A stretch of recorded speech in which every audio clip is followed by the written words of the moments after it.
Hello? Hello? Is anybody out there? Welcome to All the Shit with Tom and Will. This is the Quick Hit Weekly. What's up, Will? What's up, Tom?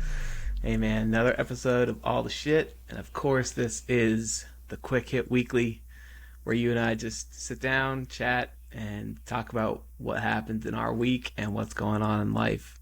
Yeah, man. And I wanted to bring this up, and it's a sensitive topic. It's still very fresh and very pertinent. The fact that we recently spoke about your top 2 terrifying ways of dying, being shark attack or drowning. Yeah. And then the story in the news this week about the submersible that was going down to view the wreckage of the Titanic and the way that ended. And I wanted to just check back in with you and ask what were your thoughts on that, and if it, how that impacted you, if you thought about it at all. Absolutely. First off, holy shit, right? As soon as I saw it, I immediately thought back to that conversation. First, heart goes out to the family and friends of those that were lost.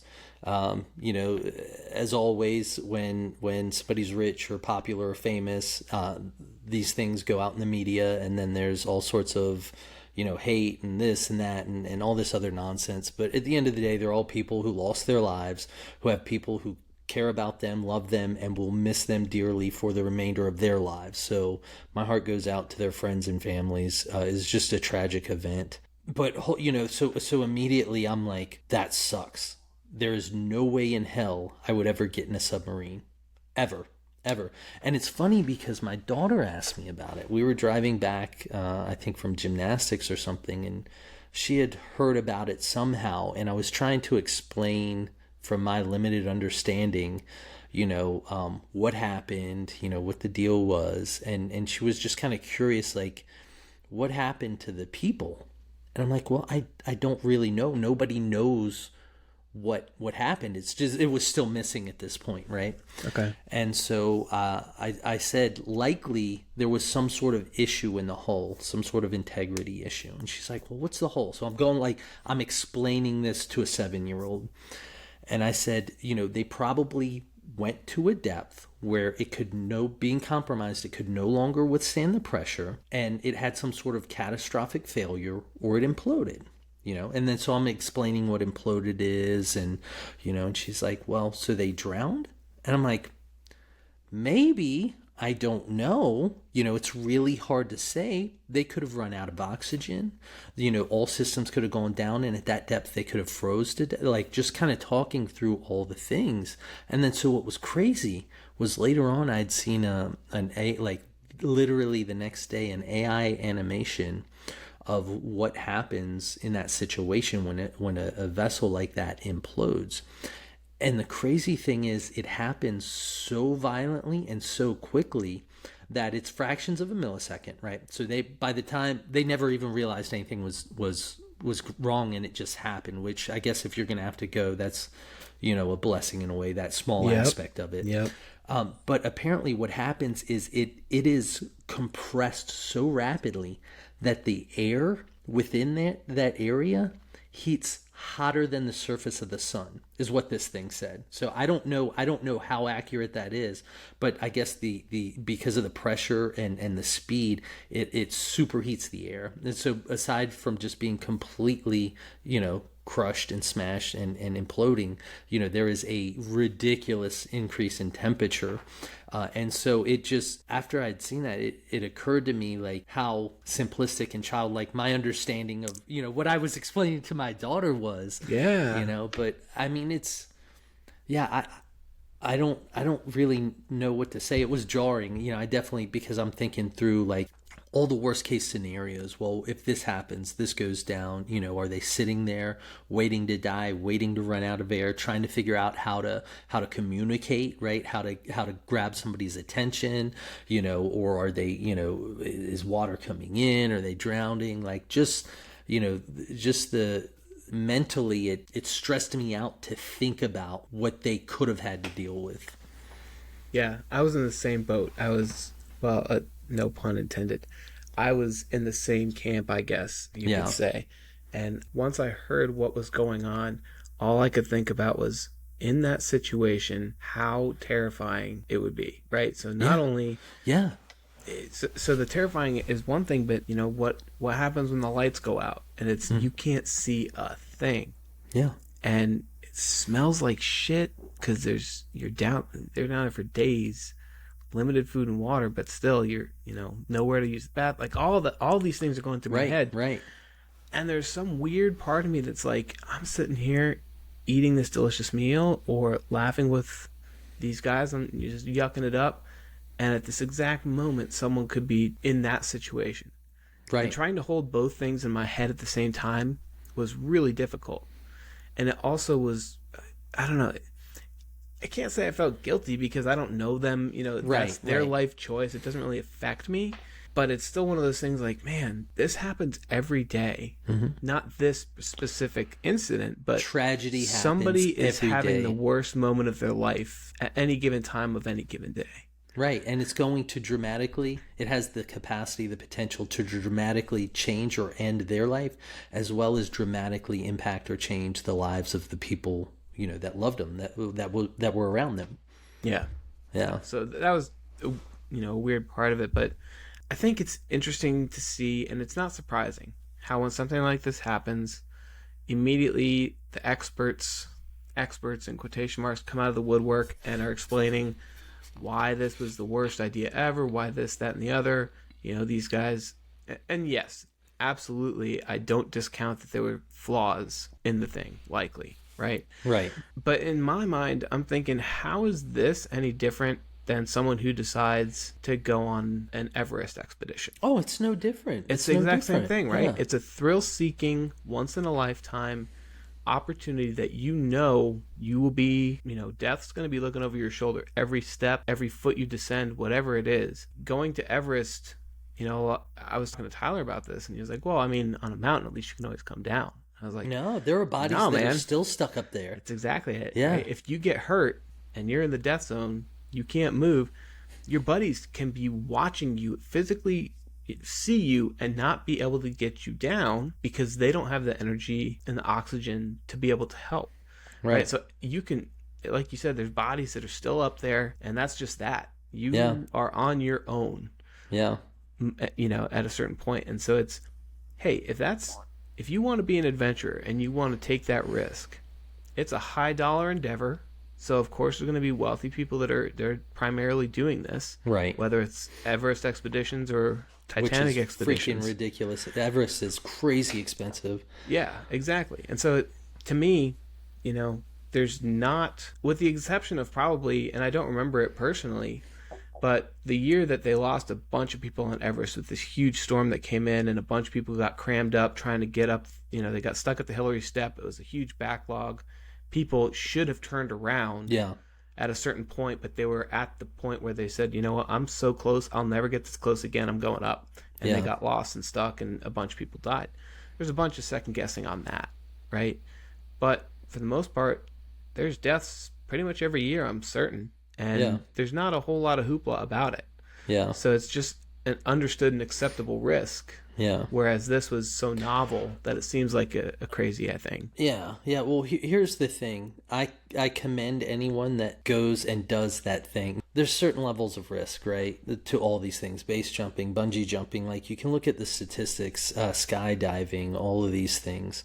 But if that's what makes you happy, right, and it makes you feel alive or whatever, that's awesome. Do it, right? We all, any of us only get one life, right, that we're aware of, and you have to do what makes you happy to an extent, assuming that you're not harming or infringing on anybody else's rights. But, really, and I say this trying to say it, with as much reverence and as sensitively as I can, if you had to go out doing something you love, that's the way you'd want it to play out, right? Yes, so quick, it is. You didn't even know. Yes, it is. You didn't even know. And again, it's horrible. There's collateral damage. There are wives, fathers, brothers, sisters, all these things. I understand, and that is just horrible. It's a tragedy. But for those people who were living their lives to the fullest extent possible, pursuing what made them happy and gave them purpose in life, to go out not even aware, like, I would take that, right? Because it's not the again, the thought of dying or whatever. You're doing something you love, and there's no terror, there's no, like, I guess what I'm saying is, yes, it's horrible, yes, it's tragic, but at least they got to go out doing something they loved. Would they change it if they could? Probably. And it wasn't, it wasn't horrendous, a big drawn out, excruciating experience or anything like that. And so I know that sounds wildly insensitive, but at least the end probably wasn't. Yeah. Yeah, no, I say that too. I think if I'm going to die, to me, base jumping with a wingsuit looks like one of the coolest things ever. And I would be terrified, but of all of the ultimate extreme sports, those are the videos I'm drawn to, is watching those guys in those squirrel suits drop off a ledge, spread their arms, and just take off like a rocket. And the benefit of it is, if you die, you're probably not going to realize it. It's not going to be a long, drawn out, excruciating death. Could you jump off that ledge though? I don't think I could. I don't think I could. No, it's hard enough for me to watch them walk up to it. Feel my balls like shriveling up and just like butt puckers a little bit. Dude, when we went on vacation, we went up to the top of a lighthouse. I can't remember how tall it was. It was not. I mean, this was not a skyscraper. It was a lighthouse, but it was up there. I walked up every freaking step with my son packed on my back. It was heavy, and just kind of looking over the edge down. Like, I don't think I'm scared of heights, but looking down, I'm like, there's a part of me that's like, this is cool, this doesn't bother me. But what I immediately do is I imagine, like, all the bad things that could happen. Yeah. And I'm like, why am I thinking about that? I'm not scared of the heights. But it's almost like I can't keep my mind going from, like, but what would it be like? Go ahead, think about it, Will. And I'm like, holy shit. I think that's a natural defense mechanism. Is it? I don't know what it is. It's the same thing. Weird. Like, have you hiked McAfee's Knob? No, I've heard. You've never hiked McAfee's Knob? No. All right, dude, we're going up there. We'll shoot a show from there. Oh, that'd be awesome. So McAfee's Knob, for anyone who's not familiar, is a very, very famous point on the Appalachian Trail that sits in the stretch of Virginia where we live. And I've been up there a handful of times.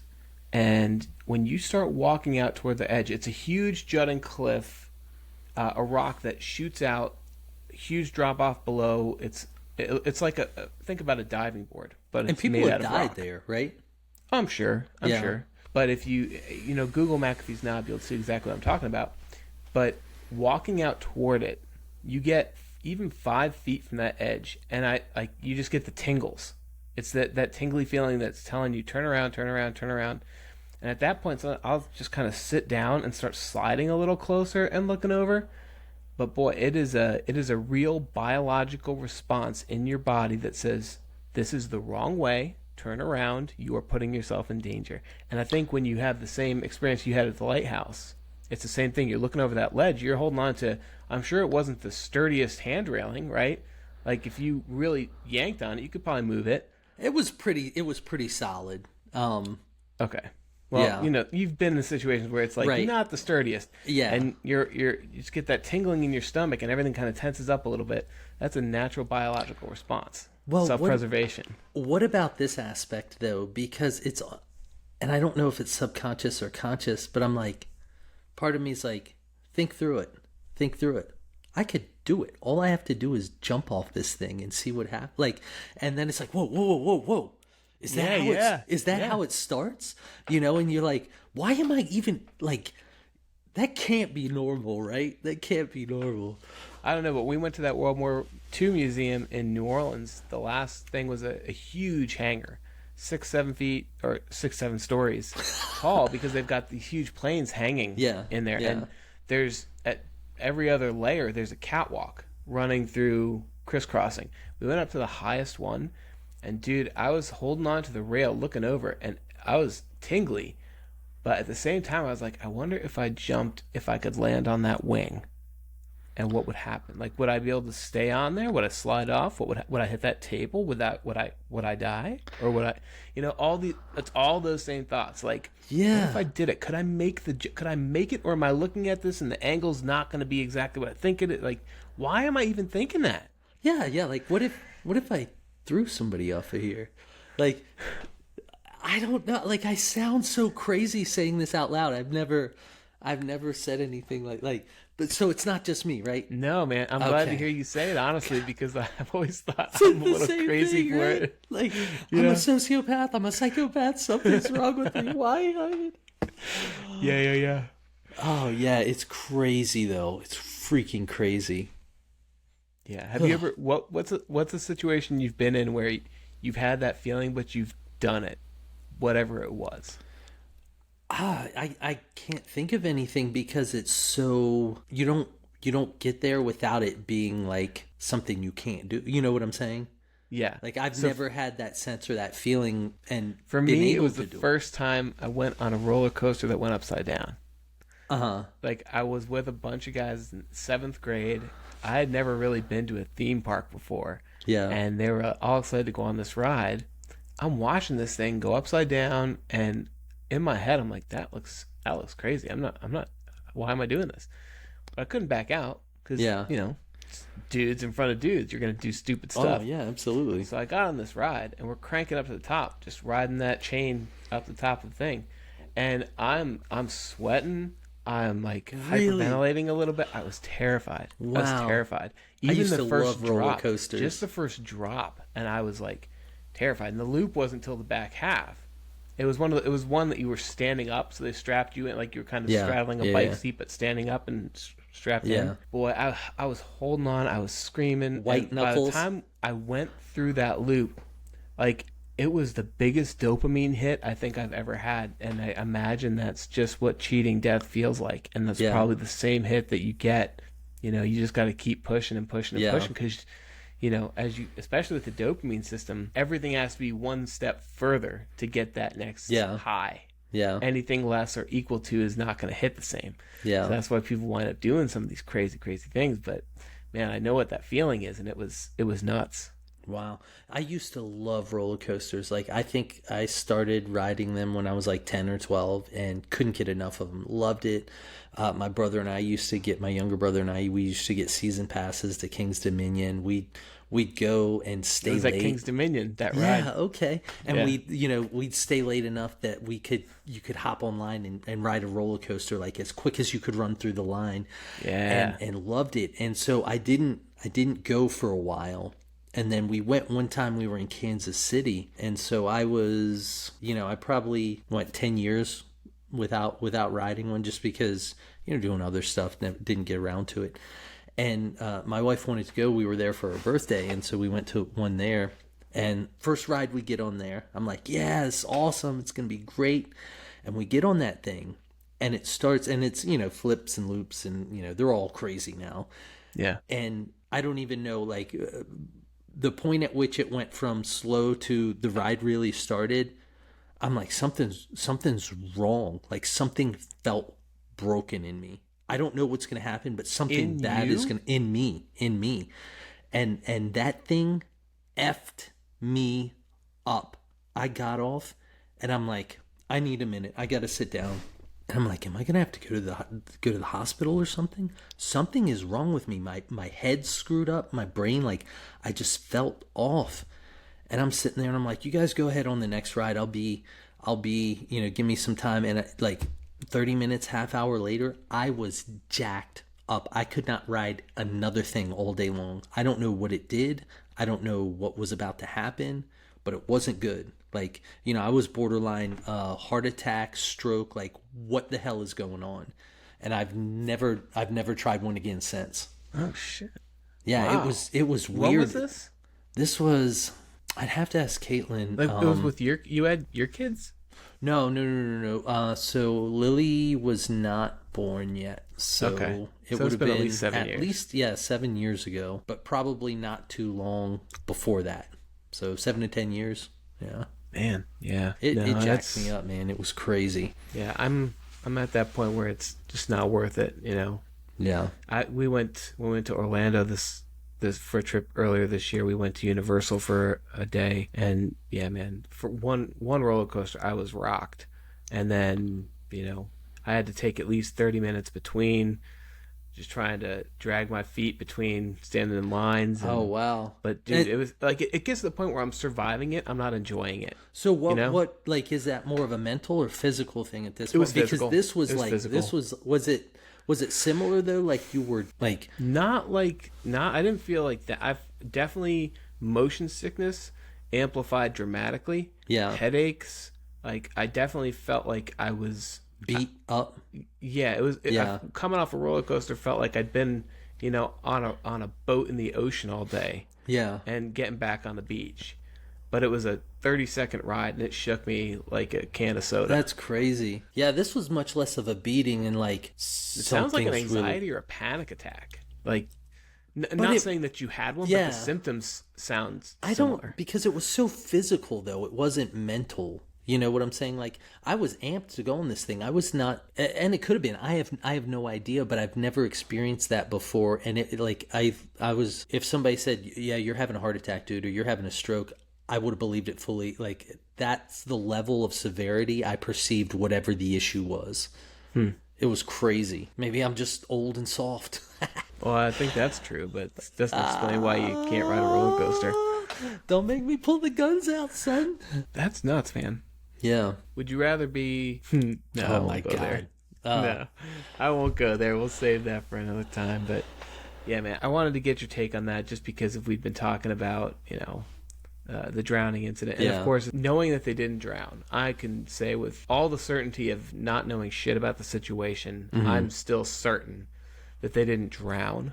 They were either dead from lack of oxygen beforehand or the implosion. Yeah. But that to me, I would rather be 3 miles below the surface of the ocean and implode than get attacked by a shark, I think. Just because the immediacy of it, like we were talking about, and the fact that it would have been me doing something that I was that psyched to do, that would be cool. No, that wouldn't be cool. But no, of the I two, get what you're saying. Like, I understand. It's a better way to go, in my opinion. I don't know, man. Again, like the not knowing part is the part where I couldn't take what behind door 2. Like I think on the surface, getting hit. I don't know, man. It's hard. It's hard. No disrespect whatsoever to those people or their family. Absolutely not. Very, very tragic and terrible situation. But I don't know. I haven't heard any other people. I'm not saying that this is a hot take for me, but I haven't heard a lot of other people look at this through the lens of it's the parallel of doing any other crazy extreme sport and having something go wrong. Yeah. And I think that's how we need to look at it out of respect for these people. Yeah. Stop digging through every little thing that coulda, shoulda, woulda. You can do that with any accident in hindsight. Yeah. There's always going to be shortcomings, but at the end of the day, be an adventurer. And if, you choose your own adventure, right? The extreme nature of your adventure is totally up to you. But if that's what you want to do and that's where you're going to put your money, you're going to put your life on the line, that's your choice. Man, there's almost something that's romantic about, going out on your terms, doing what you love, and not laying in a bed and rotting, or losing your mind or having your body decay around a healthy mind. I'm not sure which is worse, to be honest, but, and maybe romantic's not the right term, but there's something about that. And maybe that is part of what draws thrill seekers, if I'm going to go out, I don't know, but I'm going to stop before I offend somebody. Yeah, I have no idea what the hell I'm talking about. Well, thanks for sharing your thoughts on that, man. I know it's never easy to talk about those things, but being that it was relevant, and I feel like, I just wanted to give some credit to the thrill seekers, give some validation to the folks who still choose to go out there, who would still choose to go on that next submersible because it is that cool and that important to them to be able to pursue those types of things in their life. Hey, man, go do it. Do you. And let's not judge another person's choices and decisions. Easy to look back in retrospect and say something was stupid, but hey, if they had gone down there and come up and everything had been fine, nobody would have been the wiser and no one would have anything to say about it. So, man, the oceans and space are really like the final frontiers. So, if you have that draw, that urge to explore, where else are you going to do it? So I guess I'll leave you with this. Would you rather go to the bottom of the ocean or go to space? That's tough. I get motion sick. I don't know. Like, I think I don't know. That's another tough one. Space, maybe? Zero G would be really cool. Yeah. Yeah, man. I have to go really with space on this one. Yeah, I feel and like be looking down and floating Right. and seeing Earth and just being like, why am I not falling? I am so freaking far from the surface of the Earth, and if I fell, I would absolutely be, the view, the majesty of it all. I feel like would trump the otherworldliness of the depths of the ocean, right? It'd be cool and it's different, right? And it's very otherworldly, but just the grand majesty of space and its expanse, right? And I think the more I think about it, I'd have to go with space. Yeah, for me, I think the claustrophobic nature of being in a submersible is something I wouldn't be comfortable with. Yeah. You're claustrophobic perhaps in the space capsule, but the vastness of everything around you kind of takes away from that a little bit. Closed in, maybe. Yeah. To be down there with a window like this and it's pitch black, that would be absolutely terrifying. Yeah. Maybe that's part of the appeal. Might be. Cool, buddy. Well, let's leave it there. End on a high note. And if you call it a high note, I guess. Yeah. Can't get much higher than space. So that's true. Unless you were like high in space. High in space. All right, it's time. It's time to shut this one down. All right, man. All right, homie. Have a good week, and I'll see you next time. Sounds good. Take care. All right. See you. Bye.